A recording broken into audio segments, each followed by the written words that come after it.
నిత్య జీవం పొందుటకు నేను ఏ మంచి కార్యము చేయవలెనని ఆయనను అడిగాను. అందుకు ఆయన, మంచి కార్యమును గూర్చి నన్నెందుకు అడుగుచున్నావు? మంచివాడొక్కడే. నీవు జీవములో ప్రవేశింపగోరిన ఎడల ఆజ్ఞలను గైకొనుమని చెప్పాను. అతడు, ఏ ఆజ్ఞలు అని ఆయనను అడుగగా, యేసు, నరహత్య చేయవద్దు, వ్యభిచరింపవద్దు, దొంగిలవద్దు, అబద్ధ సాక్ష్యము పలుకవద్దు, తల్లిదండ్రులను సన్మానింపుము, నిన్ను వలె నీ పొరుగు వానిని ప్రేమింపవలెను అనునవియే అని చెప్పాను. అందుకు ఆ యవనుడు, ఇవన్నీ అనుసరించుచునే ఉన్నాను, ఇకను నాకు కొదువయ్యమని ఆయనను అడిగాను. అందుకు యేసు, నీవు పరిపూర్ణుడు వగుటకు కోరిన ఎడల పోయి నీ ఆస్తిని అమ్మి బీదలకిమ్ము, అప్పుడు పరలోకమందు నీకు ధనము కలుగును. నీవు వచ్చి నన్ను వెంబడించుమని అతనితో చెప్పాను.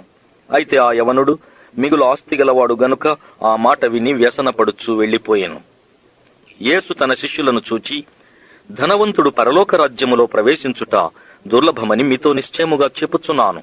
ఇది కాక ధనవంతుడు పరలోక రాజ్యములో ప్రవేశించుట కంటే సూది బెజ్జములో ఒంటె దూరుట సులభమని మీతో చెప్పుచున్నాను నేను. శిష్యులు ఈ మాట విని మిక్కిలి ఆశ్చర్యపడి, అలాగైతే ఎవడు రక్షణ పొందగలడని అడుగగా, యేసు వారిని చూచి, ఇది మనుషులకు అసాధ్యమే గాని దేవునికి సమస్తమును సాధ్యమని చెప్పాను. పేతురు, ఇదిగో మేము సమస్తమును విడిచిపెట్టి నిన్ను వెంబడించితిమి గనుక మాకేమి దొరుకునని ఆయనను అడుగగా, యేసు వారితో ఇట్లనెను, ప్రపంచ పునర్జననమందు మనుష్య కుమారుడు తన మహిమంగల సింహాసనము మీద ఆసీనుడై ఉండునప్పుడు నన్ను వెంబడించిన మీరును 12 సింహాసనముల మీద ఆసీనులై ఇశ్రాయేలు 12 గోత్రముల వారికి తీర్పు తీర్చుదురు.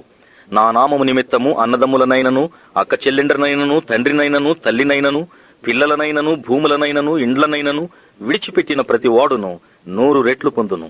ఇదిగాక నిత్య జీవమును స్వతంత్రించుకొనును. మొదటివారు అనేకులు కడపటివారగుదురు, కడపటివారు మొదటివారగుదురు.